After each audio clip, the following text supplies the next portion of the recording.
The autumn air in Chicago carried a crisp chill as Maya Thompson stepped out of her car near Millennium Park. The city buzzed with its usual energy, the hum of traffic blending with distant laughter and music. Maya had just wrapped up a long but fulfilling evening at a community meeting for Chicago Voices, the nonprofit she founded to tackle issues like racial inequality and police misconduct. Her heels clicked softly against the pavement as she walked toward her apartment, her mind still racing with ideas from the discussion. Maya was no stranger to challenges. Growing up on the South Side, she learned early on how to navigate a world that often underestimated her. She carried herself with quiet confidence, her sharp eyes taking in everything around her. Her professional attire, a tailored blazer and slacks, spoke volumes about her dedication and hard work. But tonight, something felt off. As she turned onto a quieter street, the distant wail of sirens grew louder until they seemed to surround her. Suddenly, flashing red and blue lights illuminated the sidewalk behind her. A patrol car screeched to a halt, and Officer Greg Hargrove stepped out. His demeanor was anything but friendly. From the moment he approached, it was clear this wasn't going to be a routine interaction. Hargrove's gaze swept over Maya dismissively, his expression clouded by assumptions he didn't bother to hide. To him, Maya looked like someone who fit the description, a vague phrase often used as justification for questionable stops. "Ma'am, can I see your ID?" Hargrove barked, his tone leaving little room for negotiation. Maya stopped in her tracks, her heart sinking, but her resolve firm. "Of course," she replied calmly, pulling out her wallet. "Is there a reason I've been stopped?" Ignoring her question, Hargrove leaned closer, his voice dripping with condescension. "You match the description of someone we're looking for. Petty thefts in the area." Maya raised an eyebrow, her frustration simmering beneath the surface. "Petty theft? Does this look like the outfit of someone committing crimes?" She gestured to her polished appearance, hoping logic might break through his bias. But Hargrove wasn't interested in listening. Instead, he doubled down, his tone growing more aggressive. "You'd be surprised what people get away with these days," he shot back, his words laced with thinly veiled hostility. Passers-by began to slow down, curious about the unfolding scene. Some exchanged worried glances, others pulled out their phones, sensing that this moment might be worth documenting. Maya noticed their presence and felt a flicker of reassurance. Whatever happened next wouldn't happen in silence. Still, she couldn't shake the sinking feeling that this encounter was about far more than a simple misunderstanding. It was about prejudice masquerading as authority. As the tension mounted, Maya took a deep breath. She knew better than to let fear dictate her actions. If anything, this moment would become another chapter in her ongoing fight for justice. Little did Officer Hargrove know, he had picked the wrong person to underestimate. Maya stood her ground, her calm exterior masking the storm brewing inside. Officer Hargrove, however, seemed oblivious to the growing tension, or perhaps he simply didn't care. His tone grew sharper with every passing second, his words cutting through the cool night air like a blade. "Don't play innocent with me," he snapped, his hand resting conspicuously on the holster of his gun. "People like you always have something to hide." "People like me," Maya echoed, her voice steady despite the weight of his words. She tilted her head slightly, studying him as if trying to understand what lay beneath his hostility. "What exactly do you mean by that?" Hargrove hesitated for a fraction of a second, but it was enough for Maya to see the cracks in his facade. He recovered quickly, though, his lips curling into a sneer. "You know exactly what I mean. Don't act like you're better than everyone else just because you're dressed up nice tonight." Maya felt a surge of anger rise within her, but she forced herself to stay composed. This wasn't the first time someone had judged her based on stereotypes rather than substance, and she knew it wouldn't be the last. Still, there was something particularly infuriating about how casually Hargrove dismissed her humanity, reducing her to nothing more than a vague description and his own prejudices. "I'm not acting anything," Maya replied evenly. "I'm simply asking for clarity. If I've done something wrong, tell me." Otherwise, I'd appreciate it if you let me go about my evening." But Hargrove wasn't interested in explanations or fairness. He leaned closer, his posture aggressive, his breath warm against the chilly air. "Listen, lady, I've been doing this job a long time. I know trouble when I see it. And right now, you're looking pretty suspicious." Suspicious? Maya wanted to laugh at the absurdity of it all. Suspicious because she was walking home after a long day of work. Suspicious because she happened to be black and wearing professional clothes. The irony wasn't lost on her, but she bit back the retort that hovered on her tongue. Arguing wouldn't get her anywhere, not with someone like Hargrove. Instead, she decided to shift tactics. With deliberate movements, she reached into her bag and pulled out her phone. Ignoring Hargrove's sharp command to keep her hands where he could see them, she opened a social media app and turned the screen toward him. "Do you recognize this face?" she asked, her voice firm but controlled. Hargrove glanced at the phone, his brow furrowing as he saw dozens of photos of Maya at rallies, community events, and even standing beside city officials. Each image painted a picture of a woman deeply embedded in efforts to improve her community. But it was the caption under one photo that caught his attention. Maya Thompson, founder of Chicago Voices. For a moment, Hargrove looked genuinely confused, as if he couldn't reconcile the person standing before him with the polished figure on the screen. Then, almost instinctively, his expression hardened again. "So what?" he muttered, though his confidence seemed to waver slightly. "Anyone can put pictures online." Maya exhaled slowly, resisting the urge to roll her eyes. "It's not just pictures," she said, scrolling further to show articles written about her advocacy work. "And it's not just social media. My father is Judge Elijah Thompson. Maybe you've heard of him." The name hung in the air between them, heavy with significance. Hargrove's jaw tightened, and for the first time, uncertainty flickered across his face. But instead of backing down, he doubled down, his pride refusing to let him admit defeat. "Big shot connections don't change the fact that you fit the description," he growled, though his earlier bravado had dulled considerably. By now, a small crowd had gathered, their murmurs adding an uneasy soundtrack to the confrontation. Phones were raised, capturing every word exchanged. Maya could feel the weight of their stares, but she refused to let it unnerve her. In fact, she drew strength from their presence, knowing that this moment, this unjust, infuriating moment, was bigger than just her. It was a reflection of systemic issues that needed to be exposed and addressed. As Hargrove continued to insist on his authority, Maya realized something important. This wasn't just about proving her innocence. It was about showing the world exactly who she was, and making sure no one would ever forget it. The mention of Judge Elijah Thompson's name lingered in the air, like a challenge Hargrove wasn't prepared to face. For a brief moment, his aggressive stance faltered, and Maya could see the gears turning in his mind as he processed the implications. But instead of backing off, Hargrove's frustration boiled over. His pride wouldn't allow him to admit he might have made a mistake, or worse, that his assumptions were rooted in bias rather than fact. "You think dropping names is going to get you out of this?" he spat, his voice louder now, tinged with defensiveness. "I don't care who your daddy is. The law applies to everyone equally." Maya raised an eyebrow, her expression calm but pointed. "Then maybe you should start acting like it," she replied smoothly. Her tone was measured, almost conversational, which only seemed to irritate Hargrove further. He shifted uncomfortably, glancing around at the growing crowd. Phones were still raised, recording every second of their interaction. Someone nearby muttered, "This cop's out of line," loud enough for everyone to hear. Hargrove clenched his jaw, clearly aware that the situation was spiraling beyond his control. Still, he refused to back down.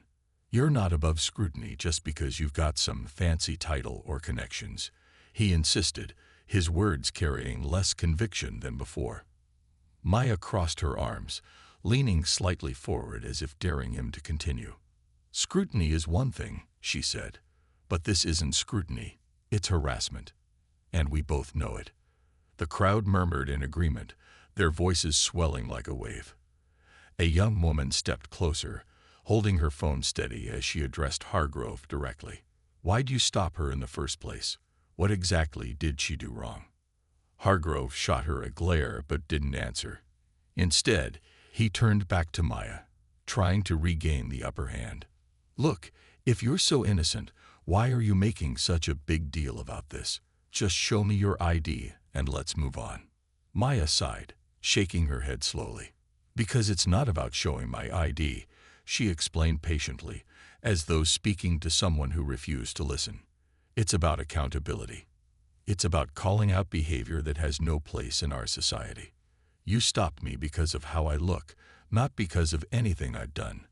That's not okay." Her words resonated with the bystanders, many of whom nodded in agreement. One older man called out, "She's right. This happens all the time. Enough is enough." Others chimed in, their voices blending into a chorus of support for Maya. The atmosphere shifted. What had started as a tense confrontation between two individuals was now a collective stand against injustice.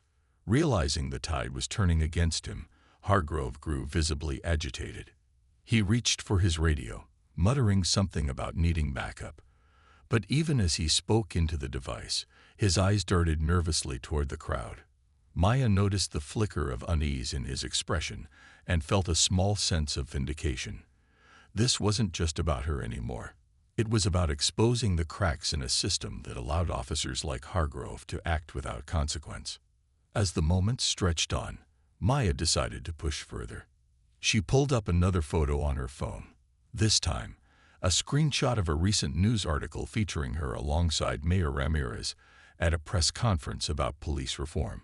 Holding the screen up for Hargrove to see, she said, "I'm not just someone you can intimidate. I've spent years working to hold people like you accountable. So go ahead, call your backup. Let's see where this goes." Hargrove hesitated, his hand hovering over his radio. For the first time since the encounter began, doubt crept into his demeanor. He glanced at the crowd again, then back at Maya, as if weighing his options.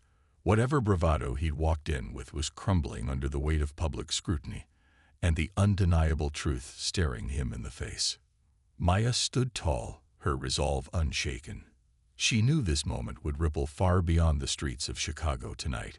It was a test of character. For her, for Hargrove, and for the community watching closely. And she intended to pass it with flying colors. The standoff between Maya and Officer Hargrove had reached a boiling point. The crowd, now larger than ever, pressed in closer, their murmurs growing into a steady hum of disapproval.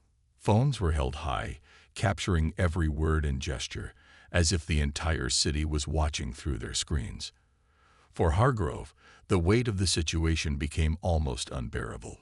He could feel the eyes of the bystanders boring into him, their skepticism palpable. Yet he clung to his authority like a lifeline, refusing to let go. "Fine," Hargrove barked, his voice louder now, but tinged with desperation. "If you're so confident, then why don't you tell me exactly what I'm doing wrong here? Enlighten me."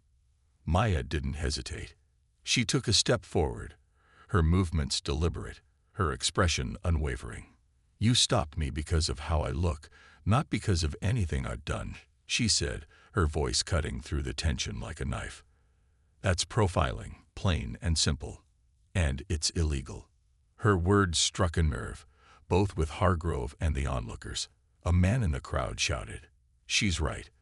This ain't justice, it's discrimination." Others nodded vigorously, their frustration bubbling over. One woman even began chanting, "No more bias." Soon, others joined in, their voices rising together in a powerful chant that echoed down the street. Hargrove's face reddened, his grip tightening on the notebook he held. "You think chanting and filming are gonna scare me?" he snapped, glaring at the crowd. "I'm enforcing the law. That's my job." Maya shook her head, her calm demeanor contrasting sharply with his growing agitation.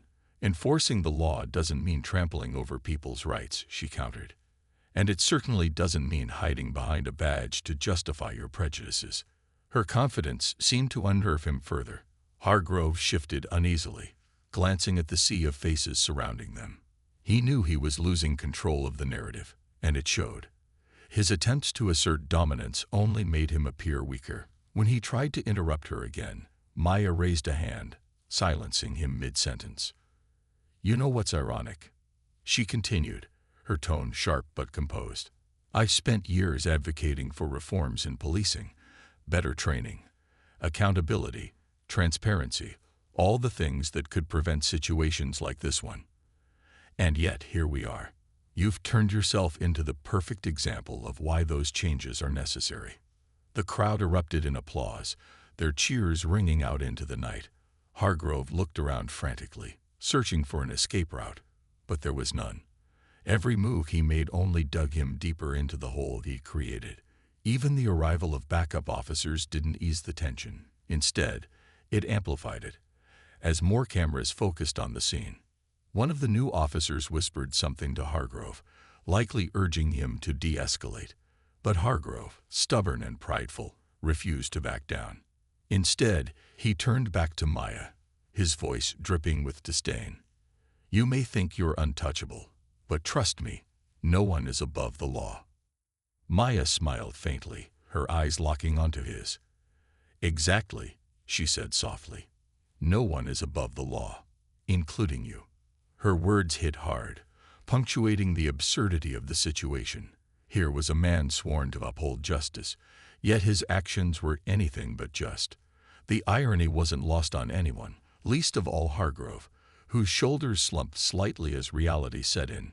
He realized too late that this encounter was no longer about a routine traffic stop, or even about Maya herself. It had become a symbol of everything wrong with the system he represented.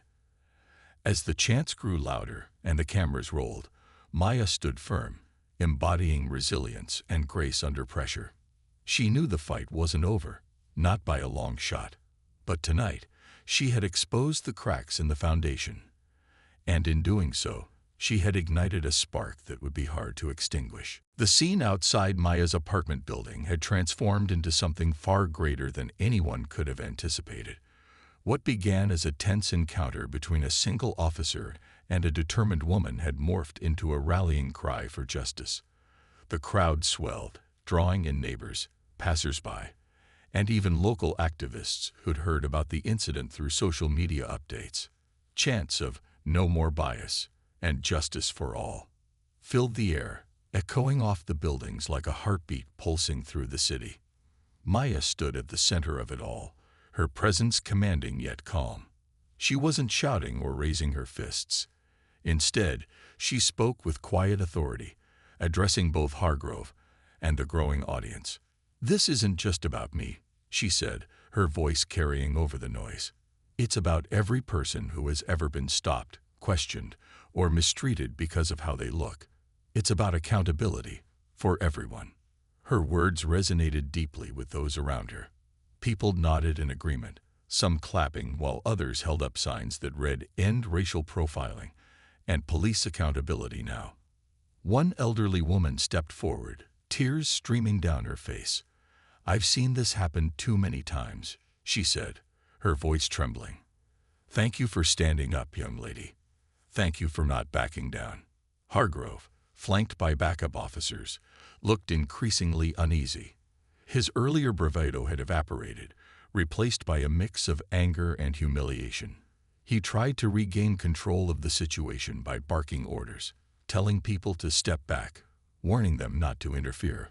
But his commands fell on deaf ears. No one listened. Instead, the crowd pressed closer, their energy electric, their resolve unshakable.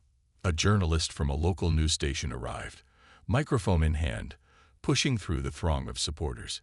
"Miss Thompson," he called out, "can you tell us what happened here tonight?" Maya turned toward him, aware that this was an opportunity to amplify the message she'd been fighting for. "Tonight, I was racially profiled by an officer who judged me based on stereotypes rather than facts," she explained, her tone measured but firm. "But this isn't just my story. It's a reflection of systemic issues that need to be addressed. We deserve better. Our communities deserve better. Her response drew cheers from the crowd, and the journalist quickly scribbled notes, sensing he was witnessing history unfold. Within minutes, live reports began airing across Chicago, spreading the details of the confrontation to thousands of viewers. Social media lit up with hashtags like #StandWithMaya and #JusticeForChicago, turning the incident into a citywide conversation. Meanwhile, Hargrove seemed frozen in place, unsure of what to do next. His fellow officers whispered urgently among themselves, clearly divided on how to handle the escalating situation. Some glanced nervously at the cameras, knowing full well that their actions, or lack thereof, would be scrutinized later. Others attempted to form a perimeter around Hargrove, shielding him from view, but it was too late. The damage was done. The public had already formed its opinion. As the night wore on, the atmosphere shifted from confrontation to celebration. Strangers hugged, sharing stories of similar experiences and vowing to support one another. Someone started singing the gospel hymn, and soon voices joined in harmony, creating a powerful moment of unity. Maya watched it all unfold, her heart swelling with gratitude. She hadn't planned for this outcome, but she embraced it fully, knowing it was a testament to the strength of her community. By the time the officers finally decided to leave, retreating to their cars under a chorus of boos and chants, Maya felt a profound sense of purpose. This wasn't the end. It was only the beginning. The events of the evening had proven that when people came together, they could challenge injustice and demand change. And Maya knew she would continue leading that charge, no matter how difficult the road ahead might be. The morning after the confrontation, Chicago awoke to headlines that dominated every news outlet. Racial profiling incident sparks outcry in South Side. Read one. Community rallies around advocate Maya Thompson, declared another. The story had exploded overnight, fueled by viral videos and eyewitness accounts shared across social media platforms. Mayor Ramirez held an emergency press conference, his expression somber as he addressed reporters gathered at City Hall.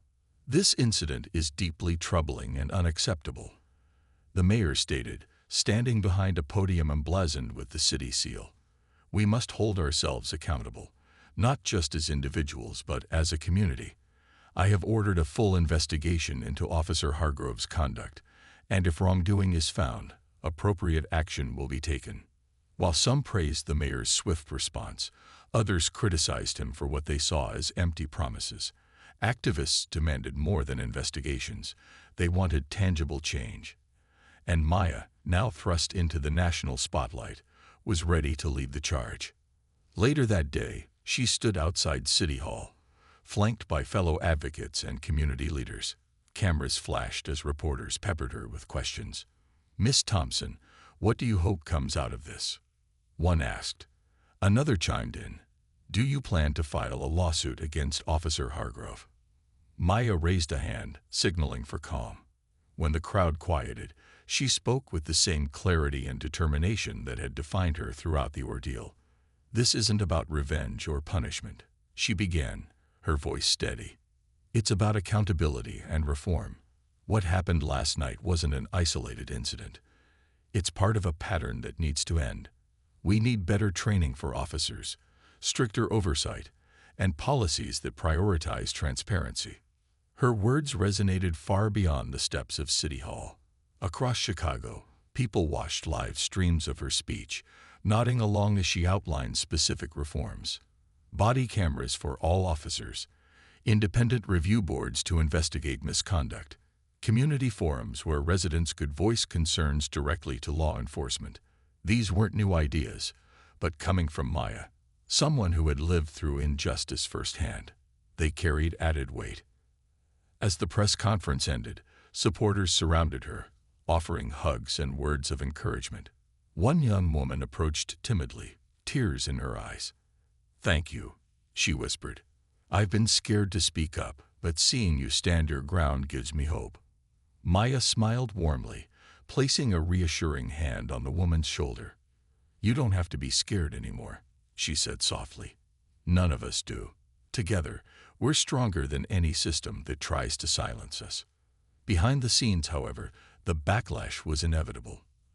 Anonymous trolls flooded Maya's social media pages with hateful comments, questioning her motives and credibility. Death threats rolled in, forcing her to increase security measures around her home and family. It was exhausting, but not surprising. Maya knew that challenging power structures often came with risks. Still, she refused to let fear dictate her actions. That evening, as she sat in her apartment reviewing notes for upcoming meetings with city officials, her phone buzzed with a call from her father, Judge Elijah Thompson. His deep, steady voice brought comfort amidst the chaos. "You're doing important work, Maya," he said. "But remember, true change takes time. Don't burn yourself out trying to fix everything at once." She nodded, even though he couldn't see her. "I know, Dad, but sometimes it feels like there's so much to do, and so many people depending on me." "That's why you build a team," he replied firmly. "You're not alone in this fight. Surround yourself with good people, and trust them to help carry the load." His advice stayed with her long after they hung up. The road ahead wouldn't be easy, but Maya felt more prepared than ever to face it. She had already proven that one person could spark meaningful change. Now, it was time to show the world what an entire movement could achieve. The fallout from the incident rippled through Chicago like a storm, leaving no corner untouched. At the police precinct, Officer Greg Hargrove found himself at the center of an internal investigation. His colleagues were divided. Some defended him, claiming he was simply doing his job, while others admitted they'd long suspected his behavior crossed ethical lines.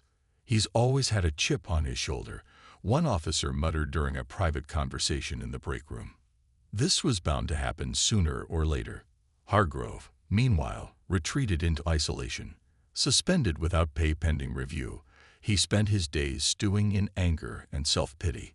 He replayed the events of that night over and over in his mind, convinced he'd been set up or misunderstood. But deep down, buried beneath layers of denial, he knew the truth. He'd let his biases dictate his actions, and now the entire city knew it. For Maya, life became a whirlwind of media appearances, meetings with policymakers, and late-night strategy sessions with her team at Chicago Voices. The organization's membership surged overnight as people inspired by her courage joined the fight for reform. Yet, with newfound visibility came heightened risks. Death threats poured in daily, forcing her to hire security personnel and install cameras around her apartment. Despite these precautions, Maya refused to live in fear. "If I let them silence me," she told her best friend during a rare quiet moment, "then they win. And I'm not about to let that happen." Her resilience didn't go unnoticed. Across the nation, other activists reached out, eager to collaborate and share strategies. A group of high school students in Detroit launched a campaign called "Be Like Maya," encouraging young people to speak out against injustice.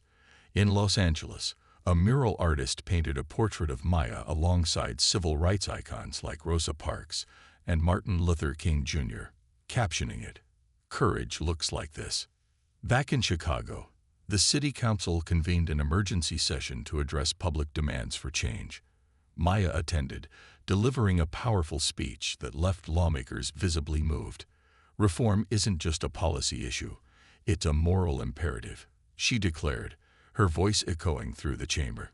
"Every time someone is targeted because of their race, our trust in law enforcement erodes a little more. It's time to rebuild that trust." Her words struck a chord. Within weeks, several key measures were introduced, including mandatory anti-bias training for all officers and stricter guidelines for stops lacking probable cause. While some critics dismissed these efforts as too little, too late, Maya saw them as stepping stones toward larger transformations. Progress, she reminded herself, was rarely immediate, but it was always worth fighting for. Still, the emotional toll of the ordeal lingered. Late at night, when the adrenaline faded and the noise subsided, Maya allowed herself moments of vulnerability. She confided in her father during one such moment, admitting how overwhelming it felt to carry the weight of so many expectations. Sometimes I wonder if I'm doing enough, she confessed, her voice tinged with exhaustion. Judge Thompson listened patiently before responding. Enough isn't measured by how much you do, Maya. It's measured by whether you stay true to your purpose. You've already done more than most. Don't lose sight of why you started this journey. His words reminded her of the bigger picture. Yes, the fight was exhausting, and yes, there would always be obstacles. But every challenge was an opportunity to grow stronger, to inspire others, and to push the needle closer to justice. As winter approached, bringing colder winds to Chicago's streets, Maya looked out at the city she loved. The scars of that autumn night would remain, but so would the lessons learned and the bonds forged. For every person who stood beside her, for every voice raised in solidarity, she felt a renewed sense of hope. Change wasn't easy, but together, they were proving it was possible. Months passed, and the city of Chicago began to feel the ripple effects of that fateful autumn night. Officer Greg Hargrove's disciplinary hearing concluded with a verdict that sent shockwaves through the police department. He was permanently removed from active duty. The decision wasn't just about him. It was a message to every officer in the force that misconduct and bias would no longer be tolerated. While some within the precinct grumbled about fairness, many others breathed a sigh of relief. Accountability had finally arrived, even if it came too late for those who had suffered silently for years. For Maya, life settled into a new rhythm, though it was far from ordinary. Her name had become synonymous with courage and resilience, earning her invitations to speak at conferences, universities, and community events across the country. She traveled often, sharing her story not as a tale of personal triumph, but as a call to action. "This isn't about me," she would say during these speeches, her voice unwavering. "It's about all of us. If we want real change, we have to work together." Back home, Chicago Voices flourished under her leadership. The organization expanded its reach, launching programs aimed at mentoring young activists eager to dismantle oppressive systems. Maya often found herself sitting in small circles with teenagers, listening to their ideas and encouraging them to dream bigger. "You don't need a title or a platform to make a difference," she told them one afternoon. "All you need is conviction and the willingness to stand up, even when it's hard." The policy changes sparked by the incident also began to take root. Body cameras became mandatory for all officers, and an independent oversight board was established to review complaints against law enforcement. Community forums brought residents face-to-face with police leaders, fostering dialogue where once there had only been distrust. These steps were incremental, but they represented progress, and Maya knew progress was worth celebrating, no matter how slow. Still, the scars of that night remained. Death threats continued to trickle in, though less frequently now, and Maya never walked alone after dark. Yet she refused to let fear dictate her choices. Late one evening, as she stood on her balcony overlooking the city lights, she reflected on how much had changed, not just in Chicago but within herself. She had started this journey determined to fight injustice, but along the way, she discovered something equally important: the power of unity. Her phone buzzed, pulling her from her thoughts. It was a text from a young activist named Jamal, whom she had mentored earlier that year. "Just wanted to say thank you again, Maya. Because of you, I know my voice matters." Maya smiled softly, typing a quick reply. "Your voice always mattered, Jamal. I'm just glad you're using it." As winter gave way to spring, Maya felt a renewed sense of purpose. The road ahead was still long, filled with challenges and setbacks yet unseen, but she faced it with hope, knowing she wasn't alone. Across Chicago and beyond, people were waking up to the reality that justice wasn't something granted from above. It was something built from the ground up, brick, by ordinary people refusing to stay silent. One evening, as she walked through Millennium Park, the same place where her ordeal had begun, Maya paused near the iconic Cloud Gate sculpture. Its mirrored surface reflected the city skyline and her own image, distorted yet whole. For a moment, She allowed herself to marvel at how far she'd come. That night months ago hadn't broken her. It had strengthened her, sharpened her resolve, and reminded her why she fought so fiercely for what was right. And as she turned to leave, the setting sun casting golden hues over the park, Maya whispered to herself, "This is just the beginning."